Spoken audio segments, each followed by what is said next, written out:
ጠውን ተመራማሪዎች ሳይንቲስቶች መፈተሽ ቢኖርባቸው ለምንድነው እኛ ስንመጣ እዚህ አካባቢ የሚታወቀው ዋሻ ይሄ አይደለም?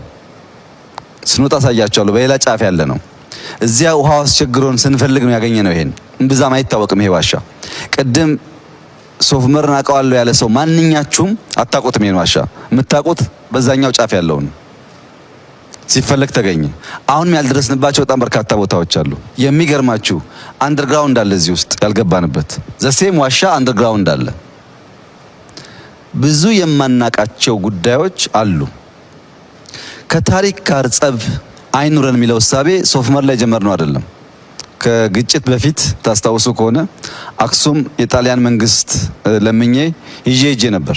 የወደቀውንም እናነሳለን ያለውም እንዳይወድቅ እንከላከላለን ብለው ስራ ጀምረን ነበር። ላሊበላ የፈረንሳይ መንግስት ብቻ ሳይሆን ፕሬዝዳንት ማክሮን ይዤ ነበር። አይቶ ተደንቆ ገንዘብ መድቦ ሙያተኛ መድቦ ስራ ጀምረናል። በጣም ብዙ ርቀት ሄዷል።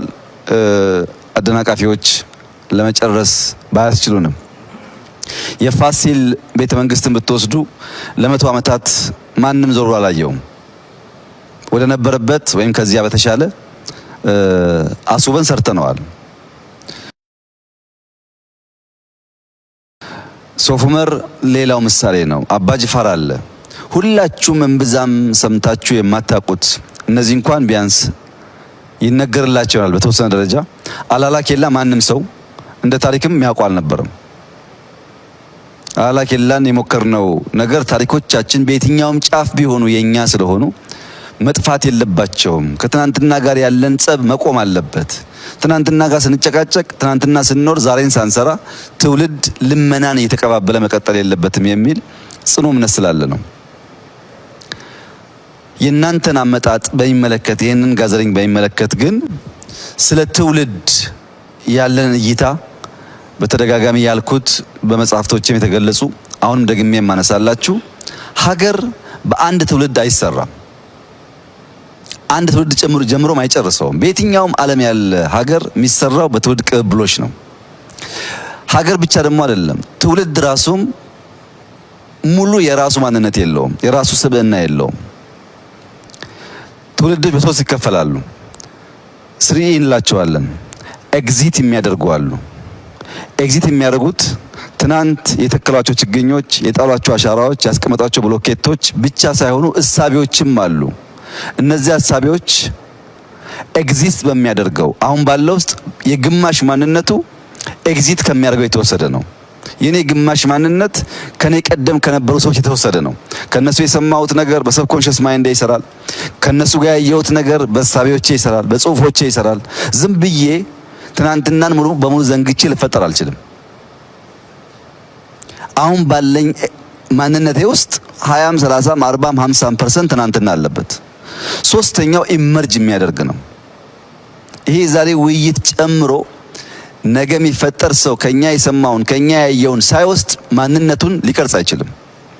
ሶስቱ ኤግዚት የሚያደርገው ኤግዚስት የሚያደርገውና ኢመርጅ የሚያደርገው ጄኔሬሽን ቢፈልጉም ባይፈልጉም ደም ብቻ ሳይሆን እሳቤ ይጋራሉ። ያንን መካድ ነው መከራ የሆነብን። ትናንትናን ሰው ሲወቅስ እሱ ብቻውን ዛሬ ቆም ይመስለዋል። ዛሬ መቆም አይቻልም ብቻህን። ትናንትና በአንተ ላይ ጥላ አለው። ያን እያመን ስንሄድ ሀገር ለመስራት ያለን ብቃት ይሰፋል። አሁን ዛሬ የኢህአፓ ቅሬታ አለ፣ የሆነ ቅሬታ አለ፣ የቲፒኤልኤፍ ቅሬታ አለ፣ የኦፒዲዮ ቅሬታ አለ፣ ብልጽግናዎች አሉ፣ ነን ፓርቲዚያን አሉ፣ ደህዴን አለ። ይሄ ቀላል ስብስብ አይደለም። እንደ ፓርቲ ስታዩት እንደዚህ መነጋገር መቻል የቀሩትም ካሉ ጨምረን ለመነጋገር ምንድነው የሚያግደን ብሎ ማሰብ አስፈላጊ ነው። መነጋገር ይቻላል፣ መወያየት ይቻላል። እንዳንነጋገር የሚያደርጉን ነገርና እናንተም ባነሳቿቸው እሳቤዎች ውስጥ ግምት እንዲገባ የምፈልገው ነገር ግን ማንኛውም ኢኖቬሽን፣ ማንኛውም ፈጠራ የፍልሚያ ውጤት ነው። ማንኛውም ፈጠራ ከፍልሚያ ውጭ እውን ሊሆን አይችልም። የዚያ ፍልሚያ መነሾ የነበረ ማንነት፣ የነበረ ህልውና እሱን ሊያከስምና በአዲስ ማንነት የሚገለጥ ነገር ሲፈጠር ሁለቱ መካከል ውጊያ አለ። ለምሳሌ በኖኪያና በአፕል መካከል ውጊያ አለ። ኖኪያ ዝም ብሎ እጁን ሰጥቶ ለአፕል አልለቀቀም። ተፋልሟል። አንድ አመት 2 አመት የዛሬ 10 ምናምን አመት እዚህ ያሉ ሰዎች ትላልቅ ስልጣን የነበራቸው ኖኪያ 6100 ለመያዝ የነበራቸውን ፍትጊያ ወደ ኋላ ማሰብ ነው። ዛሬ ከነሱ ላንዱ ያቺን ኖኪያ ገዝቼ ብሰጥ አትሳደብ ነው እንጂ የሚቀበለኝ ሰው የለም። ያ ኤግዚስተንስ የለም። ያ የሞተው ግን አዲስ ኢኖቬሽን ሲፈጠር ስክሪን ተች ማድረግ ሲጀመር በነበረ ፍልሚያ የተወለደ ነው። ፖለቲካም ኢኮኖሚም ሶሻል ኮንስትራክሽንም በእነዚህ ፍልሚያ ውስጥ ያልፋሉ። ይሄን ናቹራል ነገር መቀበል ሰዎች ይቸገራሉ። ብትፈልጉም ባትፈልጉም ሲኒየር አመራሮች እዚህ ያላችሁ ውጭም ያሉ እናንተን የሚመስሉ ሰዎች ኤግዚት ማድረግ አይቀሬ መሆኑን አምኖ መቀበል ያስፈልጋል። ሁሌ አለሁ ማለት አይሰራም። ነበርክ ትሄዳለህ። ኢመርጅ የምታደርጉ ደግሞ አሁን ደግሞ ኤግዚስት የምታደርጉ ደግሞ ሰዎች ስልጣን ላላችሁ ሰዎች ብትፈልጉም ባትፈልጉም እድለኛ ከሆናችሁ ብቻ ነው የዚህን ኤግዚት የሚያደርግ ሰው ቻንስ የምታገኙት። ብዙዎች አላገኙም። ግማሹ ሞቷል፣ ግማሹ ጠፍቷል። እድለኛ ብቻ ነው ኖሮ የራሱን ስራም የልጆቹን ስራም ማየት የሚችለው። ኢመርጅ የምታደርጉም ደግሞ ይሄንን ፕሮሰስ ኢምብሬስ ከማድረግ ውጪ በዚህ መንገድ ከመሄድ ውጪ ሀገር ሰራለሁ ብሎ ማሰብ አይቻልም። ብዙዎች እናስባለን ይላሉ። ማሰብ መልካም ነገር ነው። ባሰቡት መንገድ መጓዝ ካልተቻለ ግን ልማትና ብልጽግና አይመጣም። ማንም ሰው መጥቶ ባሌ ያምራል ስላለ ባሌ አይቀየርም። ባሌ ያምራል ካለ በኋላ ያን እሳቤውን መጓዝ አለበት፣ መድከም አለበት። አይታችኋል ትናንትና የነበረንን ጉዞ። ኤቭሪዴይ እንደዛ መደከም አለበት። ከድካም ከልፋት ከላብ ውጪ ፍሬ ሊታይ አይችልም። ያሰብነውን መጓዝ ስንጀምር ውጤት እናያለን።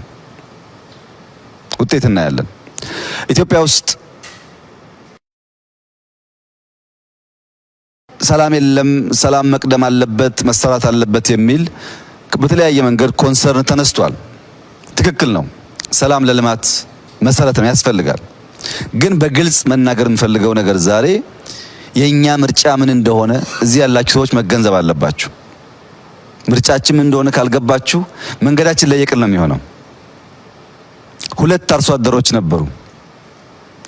አንደኛውም አርሶ አደር ሌላኛውም አርሶ አደር ፈጣሪ ወይ እባክህን ዝናብ አዝንብ እያሉ ይለምናሉ። ሁለቱም ለእርሻቸው ዝናብ አስፈላጊ ስለነበረ፣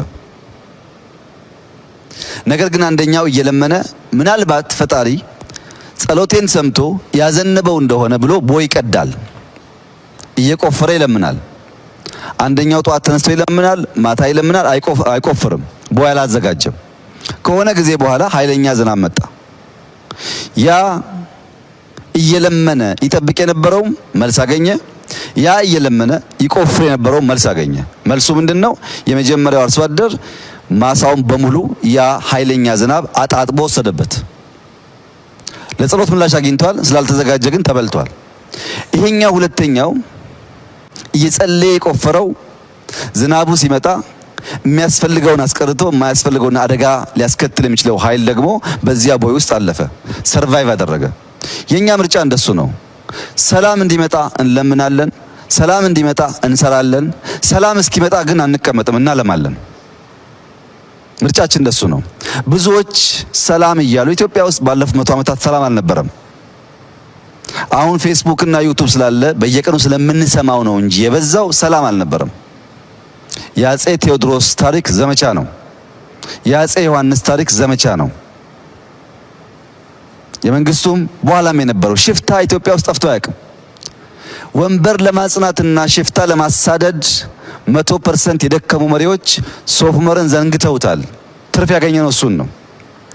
ሽፍታ ባህል ስለሆነ እያጠፋ ነው። በአንድ እጃችን እናለማለን ካላልን በቀር ራሱም እንመኛውን ሰላም አናመጣም፣ አናጸናም። ሰላም ከልማት ውጭ አይጸናም። የባሌ ወጣት አሁን የጀመርነውን ስራ ካየ አይዋጋም፣ ያጓጓል ልማቱ።